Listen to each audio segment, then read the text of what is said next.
Halo is a franchise I fell in love with over 2 decades ago. When Halo CE launched in 2001, it was an instant hit for me and many, many others. I very quickly found myself swimming through the depths of the lore that Halo had to offer, the mystery, the curiosity that was the Halos, the Forerunners. Even the Covenant back then were still relatively alien, to the point that in my formative years I actually somewhat hesitated when I was engaging with Elite because they were powerful enemies. And when the Hunters were dropped onto the battlefield, I didn't yet know the trick of using a single Magnum round to take them down. They were mini-bosses to me. Even when the Flood first emerged, I didn't fully comprehend what they were. It was actually when I was playing through on 2 Betrayals that I approached an Elite combat form from behind that didn't know that I was there. It didn't react to my presence, but it was in that moment that I noticed the thing hanging down its back was the head and neck of an Elite. And it was in that moment that the reality of the Flood struck me, and I'm not embarrassed to say that I didn't play any Flood levels following that realization for about 3 months. I would start the campaign of Halo CE up, I would play all the way through to the beginning of 343 Guilty Spark, and then I'd turn my console off. Halo 2 chased Halo CE and added to the immense lore and gave a deep penetrating look at the Covenant. I was once again addicted to the Halo universe. The multiplayer also then provided a much more visceral and interactive way to play Halo with my friends. And those first days on Xbox Live, on the original Xbox console, bearing in mind that its user interface was almost eerily like a super advanced alien system that you kind of had to dive into the menus of, and it felt like you were exploring an alien system, even occasionally hearing eerie voices speak back to you, were some thrilling moments and very prominent moments of my childhood gaming. And then finally in 2007, Halo 3 released and I finished the fight. The multiplayer for Halo 3 was phenomenally good and are still some of the most fond memories I have of my childhood growing up. The campaign befittingly ended a story that had been ongoing for 6 years, and I was satisfied with that ending beyond all comprehension, and I very comfortably played Halo 3 for years afterwards. But of course, as is true with every game, no matter how good it is, from time to time, you need a change. It just so happened that in 2007, another game released. A game that I actually knew nothing about beyond its cover art and its promotional and advertising material that was prominent in many game stores in my local area. In fact, even when I looked at the cover of it, I remember thinking to myself, wow, it kind of looks like a knockoff Halo game. And of course, I was immensely mistaken.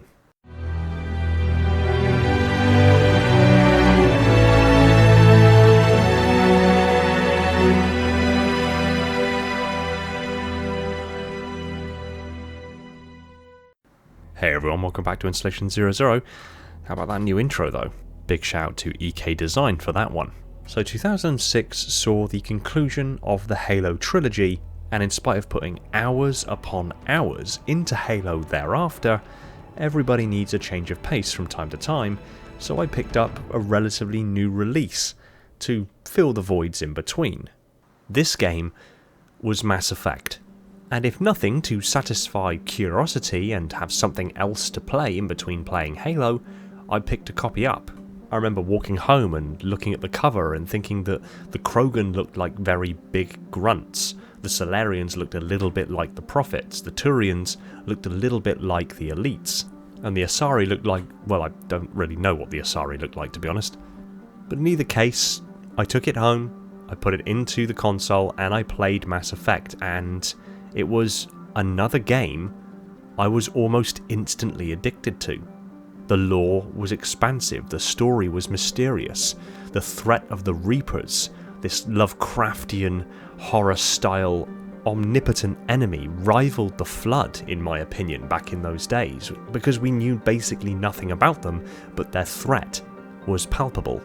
And in very similar fashion to the Halo franchise itself, over the following 6 years, 2 other games released for Mass Effect that told a long-term story that ended in...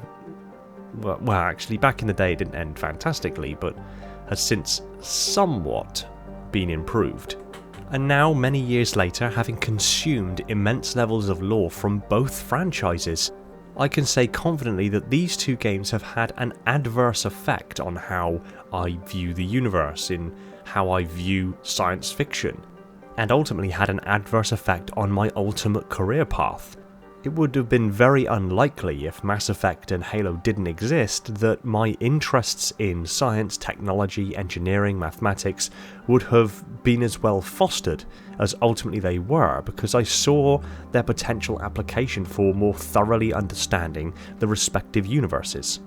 And thanks to you fantastic people, that has paid dividends in the fact that I now get to do Halo content, Mass Effect content, and all other content that I'm so passionate about, and deliver it to you in a format that even you guys seem really thrilled to consume.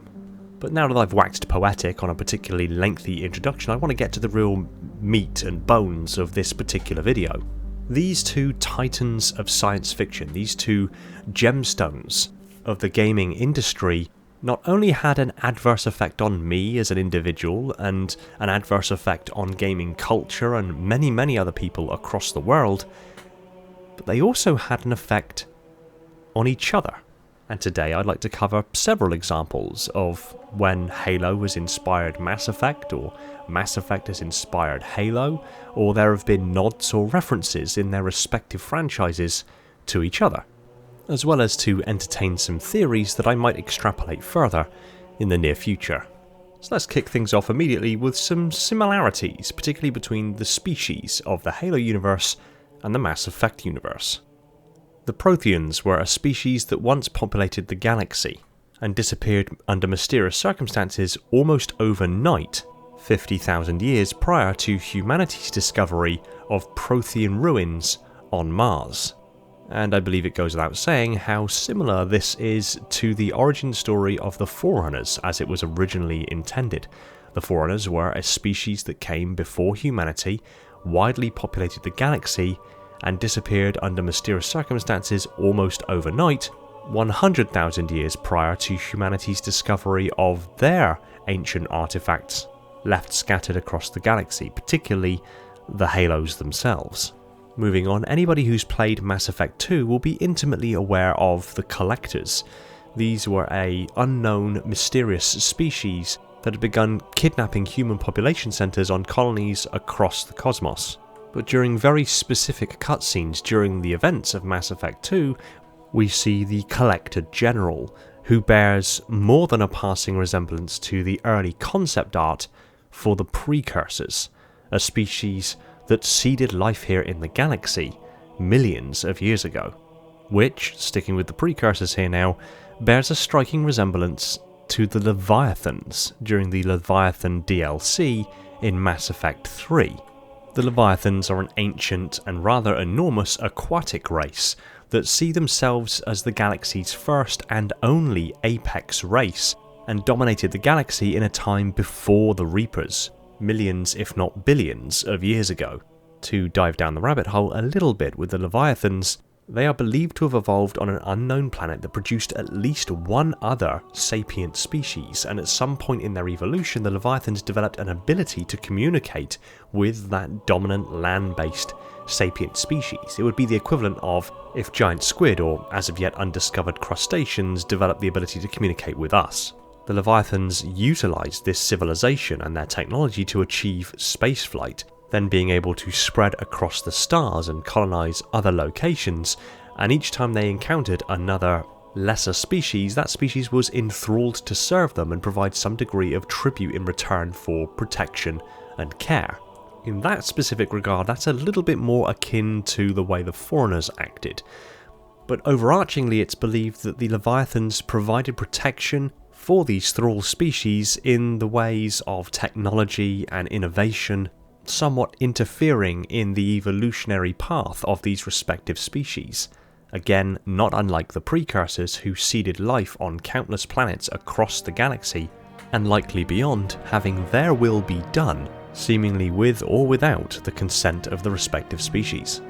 Functionally, the Krogans bear quite a large similarity to the Brutes in the Halo universe. They're both very large, very powerful, warlike species, whom, if left unchecked, rapidly expand their influence across the galaxy, and there are very few species that are tough enough to stop either one. Turians in the Mass Effect universe serve a very similar function to the Elites in the Halo universe in a couple of manners. One in the fact that the first contact war was between humanity and the Turians in the Mass Effect universe, and ultimately humanity in the Halo universe came in conflict with the Covenant, whose primary military leads were the Elites. Both species are noble, honor-based species, whom both have very advanced navies, weapons, and martial discipline, with the Turians serving a not dissimilar role in the Mass Effect universe as the Elites are now in the Halo universe in peacetime. Now they have an alliance with the humans.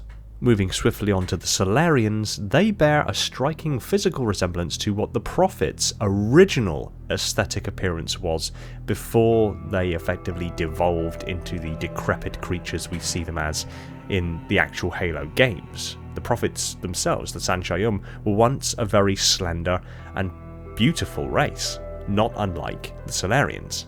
Even the stature and physicality of the Prelates, genetically augmented Sanshaiyum in the Halo universe, bear a striking resemblance to Salarians. Moving on to the Keepers, and there is a relatively loose insect-like resemblance to the Yanmei, or the drones, from the Halo universe. Not a lot more to say there. Moving on to the Vulture, a tall reptilian-like race from the Mass Effect universe, bear a resemblance to the Jackals in the Halo universe, even so much as their speech patterns being quite similar, and their nature as quintessential space pirates seem to be directly drawn from one another. And I suppose in the interest of full coverage to round out at least the Covenant species, the Grunts bear a similar stature and status as the Volus do in the Mass Effect universe. The Volus hail from a world with a very high-pressured greenhouse gas-rich atmosphere that harbours ammonia-based life, requiring them at all times to wear suits that replicate the environment of their home planets, which bears a striking resemblance to the Grunts, who hail from a very cold, methane-rich atmosphere that again requires them to consistently wear breathing apparatus to mimic the conditions of their home atmosphere.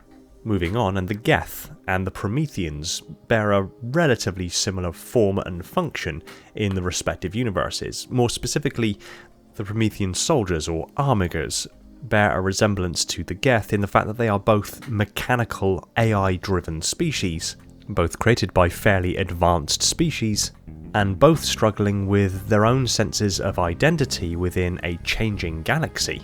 The Geth trying to find peace and their place within the galaxy following their war with their creators, the Quarians, and the Promethean soldiers and Armigers trying to find their place following the fall of the created in the Halo universe, still trying to fulfill their prime directives, but without cohesive leadership.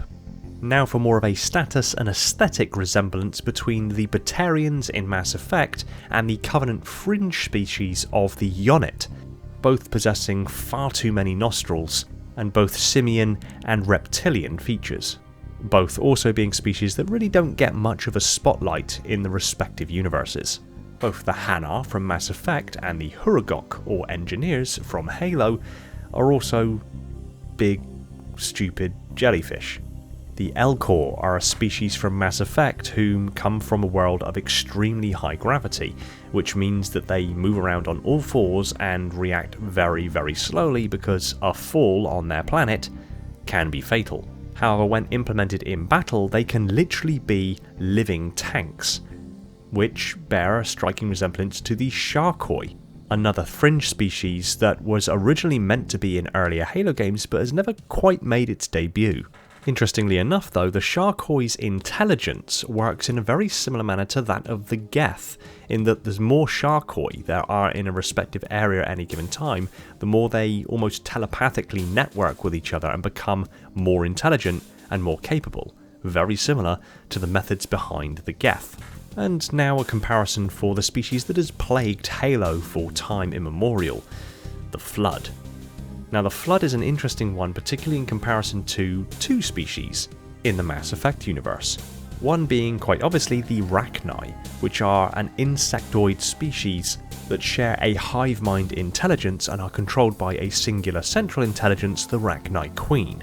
But more eerily, the Flood bear a striking resemblance to the Thorian, also known as Species 37, which is an ancient, sentient, plant-based entity that's able to hibernate for thousands upon thousands of years and has rather unique mind control and telepathic capabilities and a massive sensory network, and also releases spores into the air that allow the Thorian to control species that inhale those spores around them, using pain to control their behaviour, which bears a striking resemblance to the Flood, which are a species whose at least primary manner of spreading infection is via the release of spores into the air that can infect sentient species who inhale them, possess unique mind control and telepathic abilities, and use pain to control the behaviour of their hosts, specifically in regards to seeking information from the host's mind that the intelligence can then use to spread its infection further.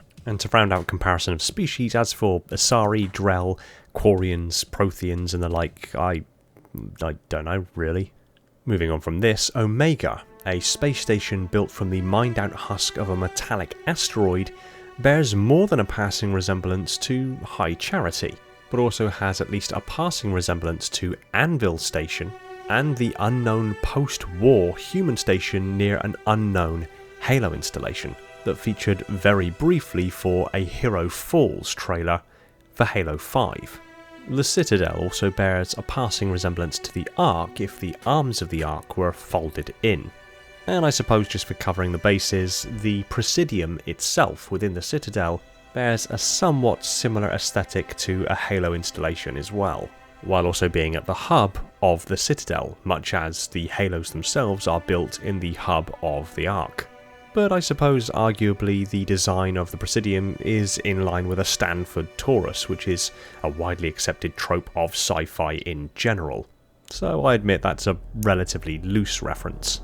On the subject of voices, Keith David voiced the Arbiter in the Halo series. The Arbiter is somewhat of a very close ally to the Master Chief, and serves a supporting role to Master Chief's actions very predominantly throughout the events, particularly of Halo 3. Keith David also voiced Captain Anderson from the Mass Effect universe, whom plays a supporting role to Commander Shepard, and is a very close ally. In Halo 4, Keith Shadowbiker voiced the Didact, but also voiced the Harbinger from Mass Effect 3, both entities with a deep ingrained hatred for humanity, personified in both cases by the protagonist of the respective universes, the Master Chief in Halo and Commander Shepard in Mass Effect. Going back to aesthetics, but much more recently, the Scorpion Punch armor coating in Halo Infinite features an armor color coding combination that matches eerily well with the widely accepted default N7 armor combination. And with more recent armor cores and armor component releases, a person can customize their Spartan to look relatively close to the N7 armor from Mass Effect. I can't really see that this was a complete and utter accident, and thus that means there's at least one person at 343 who is a Mass Effect fan. But it's very obvious it goes a little further than that.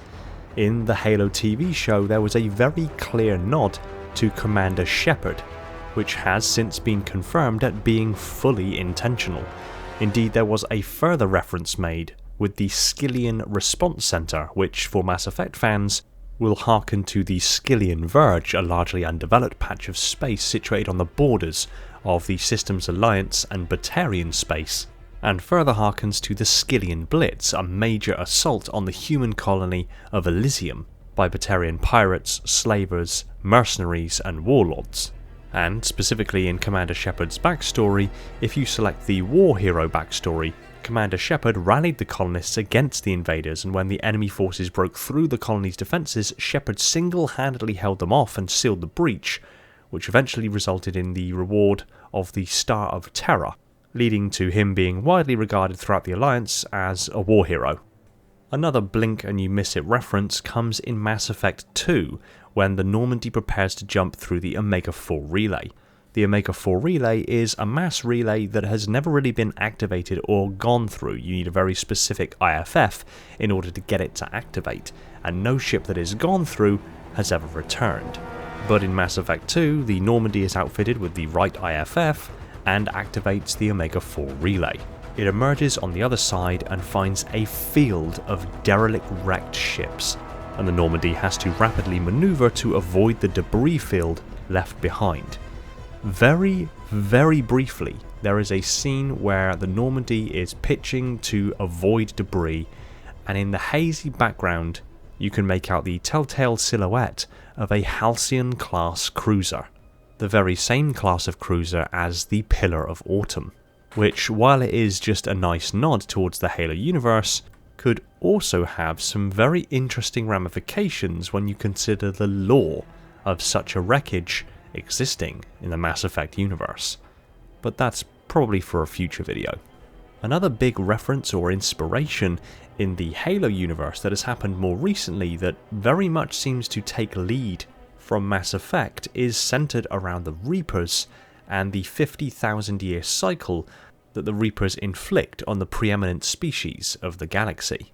In Mass Effect, the Reapers created the Citadel and the mass relays to enable species to be born, grow and advance on their respective colonies, and then discover the relays and the Citadel so that they all come together as a united hub, thus evolving along desired paths, so they are ripe for the picking when the Reapers return. The Reapers usually return through the Citadel itself, through the mass relay that is built into the Citadel. And since the Citadel and the mass relays are designed to make the Citadel the hub and centre of culture for the preeminent species of that cycle, when the Reapers do arrive, they cut off the head of communication, coordination and leadership as one of their first actions before they then spread through the mass relays through the galaxy and harvest the preeminent species, using that species to build yet another Reaper and then clearing all evidence of their civilization and the Reaper's existence before retreating back into dark space. In the recent book Halo Epitaph, the conversation between the Didact and the Gravemind 100,000 years ago was finally revealed to us. This conversation took place just before the firing of the arrays, and the conversation in the original Forerunner trilogy of books only partly went into detail about what was discussed, and what ultimately drove the Didact into his madness. Yet in Halo Epitaph, the rest of this conversation is revealed to us, and it becomes abundantly clear through the Gravemind's own words that the Flood and the Precursors are all part of a cycle. The implication being that the Precursors seeded life in the galaxy, that those species evolved and achieved preeminence, and then the Flood returned to feast on that preeminence, devouring the species and then retreating from the galaxy once more to allow the next generation of species to grow and get fat on preeminence, to then ultimately return and feast on them once more. This Lovecraftian cycle bears striking resemblance to the same cycle in Mass Effect, exacted by the Reapers. Whether this was the intention for the Halo universe even all the way back in 2001 when the Flood were first conceptualized, or if it was a later adaptation that either took inspiration from or simply followed the pattern of the Reapers, is anyone's guess. And the final reference I want to give today is from the terminal from Halo CE when 343 Guilty Spark inspects a vessel that crash-landed on Installation 04 60,000 years after the firing of the array. And whilst it broadcasted a distress signal that repeated every 72.83 seconds, and it seemed to be leaking an atmosphere that matched Installation 04 almost exactly, the entities inside, if there were any, did not come out or otherwise make any attempts to walk the surface of the Halo installation. But it's not so much this that is the curiosity, but more so the fact that the way in which this ship appears when led on the surface of Installation 04 bears an eerie resemblance to a Reaper, which again may be a video for another time. So there's a rather substantial video on all of the similarities, comparisons and references that can be drawn between the Halo universe and the Mass Effect universe. If there are any that I've missed, please put them in the comments down below, and until next time. Thanks for watching. If you enjoyed the video, consider hitting the subscribe button and ring the bell so you don't miss out on future videos. Be sure to like the video if you did, and pop a comment below on what you'd like me to cover next. I just want to take a moment to thank my patrons, Spartan10148, the Metarch of my facility, Falcon, Sylphia, Mikhail, Ashley, Jordan and Esoteric Sight, my dutiful monitors, Darian, Legions Lost, Labrat, Spartan0137, Jacob Kemp, Sean, Element Zero, J3, Mr. Keys, Gunslinger, Evermore, Personal Devil, Aldiaz, Toxic, Scion Esports, Gem, Saber and Relentless, my diligent sub-monitors, my fleet of Strato Sentinels, my loyal enforcers, and all other patrons who continue to support the channel. If you want your name on the end of the video and some perks earned along the way, head over to Patreon and consider supporting the channel yourself. Big shout out to my Tier 0 Transcendent YouTube members, Spartan137, Jacob Kemp, Talia, Fenrir, Bornstella, Jimbo and Balaz, and all the other YouTube members keeping my installation running on that glorious vacuum energy, with a special mention to the Accursed Hunter. Shout out to John due to the mathematical formula used to determine the area within a pentadodecahedron. Oh, and Lena because that sandwich. And remember, there are tons of ways to support the channel and keep my installation pumping out content at a breakneck speed. Much love to you all, take it easy everyone, and find peace in the domain.